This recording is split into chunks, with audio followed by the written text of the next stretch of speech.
मैं Ranjan Kumar target search engineering mathematics के इस वीडियो लेक्चर में आपका स्वागत करता हूं। आज हम कॉम्प्लेक्स नंबर के आर्गुमेंट के ऊपर कुछ और प्रॉब्लम के ऊपर बात करेंगे। तो देखिए, आज जो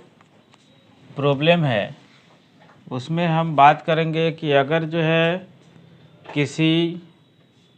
एक्सिस पर अगर कोई कॉम्प्लेक्स नंबर हो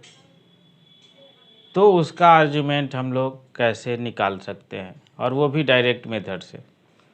आप जो है पिछले रूल से तो निकाल ही सकते हैं, और ये जो है डायरेक्ट रूल से भी हम लोग उसको निकाल लेंगे। जैसे यहाँ पर देखिए कि यहाँ पर हम लोग लिखते हैं कि argument of that complex number which lies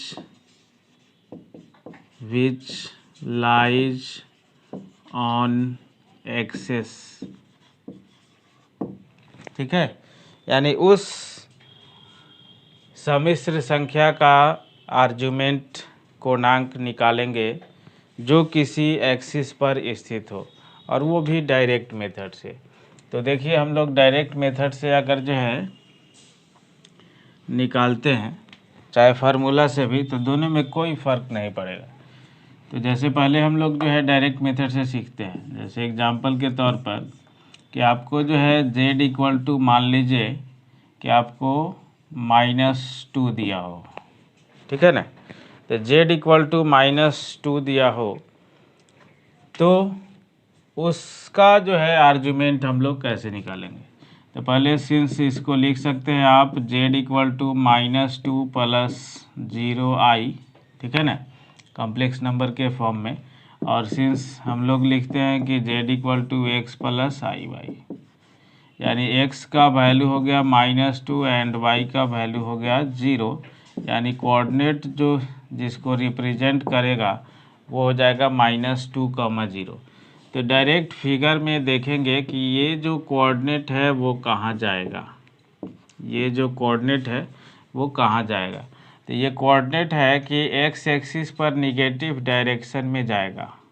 -2, 0। और हम लोग आर्गुमेंट किसे कहते हैं, तो आर्गुमेंट उसे कहते हैं जो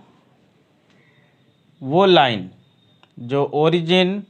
और कॉम्प्लेक्स नंबर के उस पॉइंट को मिलाने वाला जो लाइन होता है, ओरिजिन और उस कॉम्प्लेक्स नंबर के द्वारा जो पॉइंट रिप्रेजेंट होगा, उसके द्वारा जो मिलाने वाला लाइन होगा, वो एक्स एक्सिस के पॉजिटिव डायरेक्शन में, एक्स एक्सिस के पॉजिटिव डायरेक्शन में कितना एंगल बनाता है, उसी एंगल को हम लोग क्या कहते हैं, आर्गुमेंट कहते हैं, कोणांक कहते हैं। तो ये देखिए कि ये जो कॉम्प्लेक्स नंबर है, ओरिजिन और इससे मिलाने वाला लाइन ये है, और ये देखिए कि एक्स एक्सिस पर पॉजिटिव डायरेक्शन में ये कितना एंगल बना रहा है। तो कितना एंगल बना रहा है, पाई बना रहा है, यानी 180 बना रहा है। हेंस आर्गुमेंट ऑफ जेड यहाँ से डायरेक्ट आप लिख सकते हैं पाई, ठीक है। अब रही बात, अगर आपको जो है थोड़ा सा ध्यान रहे कि यहाँ पर अब -2 हो, -3 हो, -4 हो, -5 हो, -½ हो, -1/4 हो, जो भी हो, यानी कहने का मतलब है कि रियल पार्ट किसी भी कॉम्प्लेक्स नंबर का जब रियल पार्ट निगेटिव हो और इमेजिनरी पार्ट 0 हो, तो उस केस में उस कॉम्प्लेक्स नंबर का आर्गुमेंट पाई ही आएगा।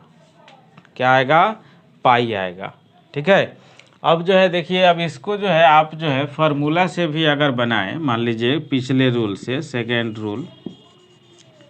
ठीक, इसको तो हमने डायरेक्ट ग्राफ से खींच दिया कि आर्गुमेंट ऑफ जेड जो है इतना हो जाएगा। अब जो है फार्मूला से अगर बनाए, तो फार्मूला से अगर जो है बाई फार्मूला फार्मूला से अगर बनाइएगा तो फार्मूला से बनाइएगा तो आपको जो हो जाएगा, देखिएगा कि थीटा निकालने का जो फार्मूला है हमारा कि tan inverse modulus y upon x, ठीक है, आर्ग्यूमेंट का फार्मूला पढ़े थे कि इससे जब निकालिएगा आप तो tan इनवर्स मॉडुलस y का मतलब 0 है और y -2 है, ठीक है। तो इसका मतलब है कि ये जो है काम tan इनवर्स 0 हो जाएगा, यानी इसको तो हम लोग 0 लिख सकते हैं। अब जो है जब जो है थीटा निकल जाता है तब जो हमने तरीका सिखाया था कि आर्ग्यूमेंट निकालने का, तो देखिए 0 एज ए पॉजिटिव लीजिएगा, ठीक है। तो ऐसा केस में जो है कि 0 तो नाइदर निगेटिव नॉर पॉजिटिव होता है, लेकिन ये सब जो है निकालने के क्रम में कहीं भी 0 को पॉजिटिव लेकर के काम करते हैं। तो -2 और 0 है तो ये निगेटिव हो गया, ये पॉजिटिव हो गया, यानी इस तरफ आ गया है, ठीक है। तो इसका मतलब है उस तरीक़ा से अगर जो है हम लोग आर्ग्यूमेंट देखें तो ये क्या हो जाएगा, पाई माइनस थीटा, अगर दूसरा क्वाड्रेंट के अनुसार लेते हैं तो पाई या माइनस थीटा का मतलब 0 है, यानी इससे भी आपको पाई आ जाएगा। तो आप फार्मूला से निकालिए चाहे जो है जिस रूल से निकालिए। अगर मान लीजिए कि हो सकता है 0 अगर निगेटिव भी आप लें, ऐसा हो सकता है 0 अगर निगेटिव भी ले तो इस क्वाड्रेंट में आएगा, तो इसमें होता है पाई प्लस थीटा, तो थीटा फिर 0 है तो पाई -0 चाहे पाई प्लस 0 वही आएगा। 0 is neither negative nor positive. तो ऐसा करने से अच्छा है कि आपको जो है इसी मेथड का आप यूज कर लें, ठीक है। अब देखिए तो अब जो है ऐसा जो है हो सकता है, जैसे मान लीजिए कि दूसरा एग्जाम्पल हम लोग यहाँ लिखते हैं, दूसरा एग्जाम्पल कि जैसे z इक्वल टू, हाँ z इक्वल टू मान लीजिए कि ऐसा आप लिखे कि माइनस में 3i, ठीक है, माइनस में 3i। अब ये ऐसा कॉम्प्लेक्स नंबर है जिसका रियल पार्ट 0 है, देखिए तो इसको आप लिख सकते हैं 0 - 3i, ठीक है ना, 0 - 3i। अब यहाँ से जब चलिएगा तो सिंस z जो हम लोग लेते हैं x प्लस i बाई, तो x का वैल्यू हो गया 0 एंड y का वैल्यू हो गया कितना, तो -3, x का वैल्यू 0 और y का वैल्यू -3। तो यहाँ से जब चलिएगा देखिए तो जो पॉइंट बना वो क्या बना, 0 - 3। तो अगर जो है पॉइंट के अनुसार अब अगर आर्ग्यूमेंट आप निकालते हैं पॉइंट के अनुसार, तो पॉइंट के अनुसार अगर आर्ग्यूमेंट इसका निकालें हम, तो इसका देखिए अगर ग्राफ खींचते हैं तो इस तरह से जाता है x डैश y डैश, ये पॉइंट आएगा 0 - 3, यानी जो है y पर नीचे की तरफ, y पर नीचे की तरफ। तो फिर आर्ग्यूमेंट क्या होता है कि ओरिजिन और उस पॉइंट, यानी जिस पॉइंट को कॉम्प्लेक्स नंबर रिप्रेजेंट कर रहा है, हाँ उस ओरिजिन और उस पॉइंट को मिलाने वाला लाइन एक्स अक्ष के पॉजिटिव डायरेक्शन में कितना एंगल बना रहा है, उसी एंगल को हम लोग आर्ग्यूमेंट कहते हैं, ठीक है। तो आर्ग्यूमेंट जो है निगेटिव डायरेक्शन में भी होता है, क्योंकि 2 3 आर्ग्यूमेंट जो हो सकता है, तो प्रिंसिपल आर्ग्यूमेंट ये सब जो है पढ़ाएंगे आगे, तो इसके लिए हम लोग काम करेंगे ऐसे। तो देखिए यहाँ पर जो है जैसे इसका जो आर्ग्यूमेंट अगर लिखिएगा तो इधर से जब आइएगा तो इसका जो है आर्ग्यूमेंट जो हो जाएगा आपको जो है 90 90 90, यानी 270, जैसे 3π/2। और जो है आर्ग्यूमेंट ऑफ z आप जो है ऐसे भी लिख सकते हैं कि अगर जो है निगेटिव डायरेक्शन में ऐसे चलते हैं, निगेटिव डायरेक्शन में, तो ये काम जो है -π/2 हो जाएगा। तो डायरेक्ट तौर पर भी इस तरह से आर्ग्यूमेंट आप लिख सकते हैं। तो यहाँ से देखिए कि जब जो है हम लोग जो है इसको अगर फार्मूला से हम लोग निकाले, यानी पिछला वीडियो लेक्चर में हमने फार्मूला सिखाया था, उस फार्मूला से अगर निकाले इसको भी कि सेकेंड रूल, तो भी आपको कोई फ़र्क नहीं पड़ेगा। देखिएगा जैसे यहाँ से निकालते हैं तो देखिए कि सिंस थीटा निकालने का जो फार्मूला है आपका कि tan inverse mod y upon x, ठीक है ना, tan इनवर्स मॉड y का मतलब y का मतलब यहाँ -3 है, अब y 0, यानी ये देखिए कि ये जो है tan इनवर्स जो है इन्फिनिटी, मॉडुलस लगा हुआ है तो पॉजिटिव हो जाएगा, और tan इनवर्स इन्फिनिटी का मतलब होता है कितना, तो π/2, π/2, ठीक है। अब देखिए फिर उसी तरीक़ा से अगर हम लोग काम करें कि उस तरीक़ा से अगर हम लोग काम करें कि 0 एज ए पॉजिटिव, अधिकतर केस में पॉजिटिव ही लीजिएगा, गलती होने का कोई भी चांसेस नहीं रहेगा। तो यहाँ पर जो है जब चलेंगे हम लोग तो देखिए कि x फिर 0 है और y जो है फिर से निगेटिव है, तो वैसा केस में हम लोग जो है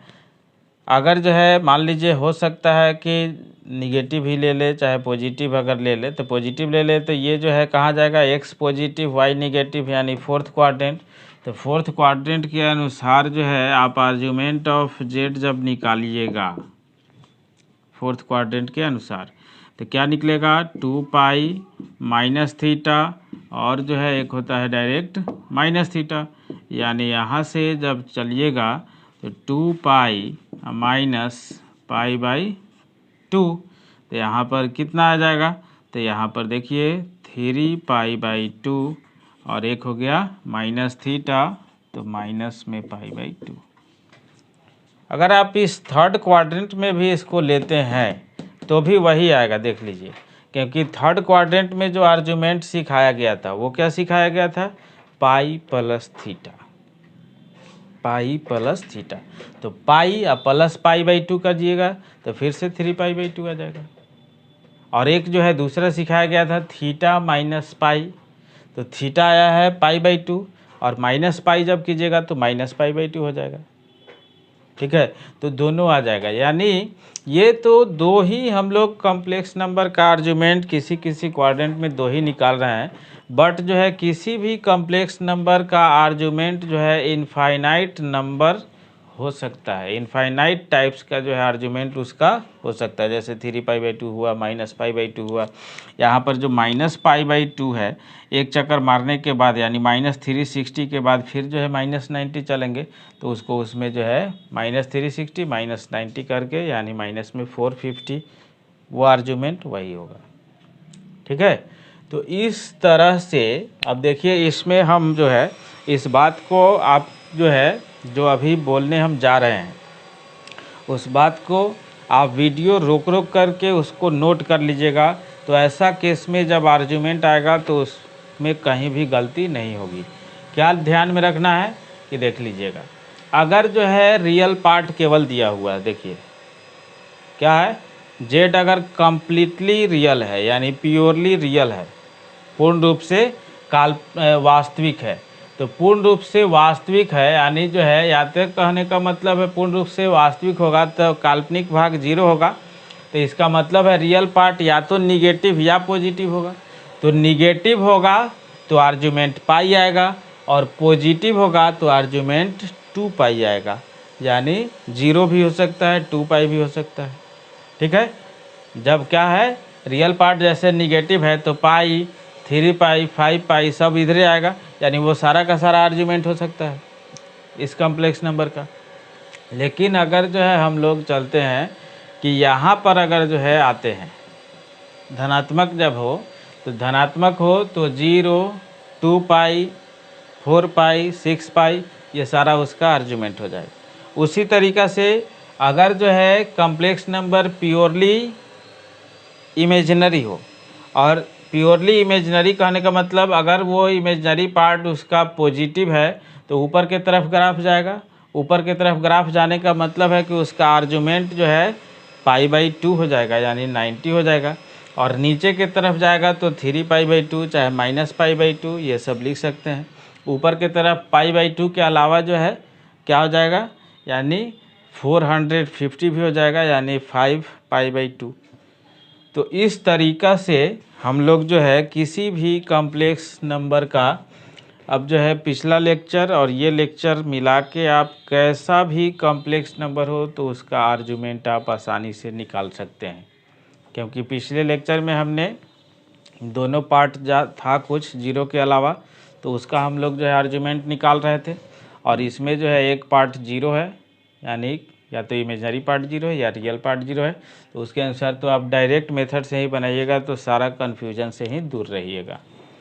तो इस तरह से मैं आशा करता हूँ कि ये वीडियो लेक्चर आपको ज़रूर समझ में आया होगा। इसके साथ साथ चैनल को सब्सक्राइब करके बेल आइकन को भी दबा दें, ताकि जो भी वीडियो यहाँ से अपलोड हो तो उसका लिंक आपको जल्द से जल्द मिल जाए।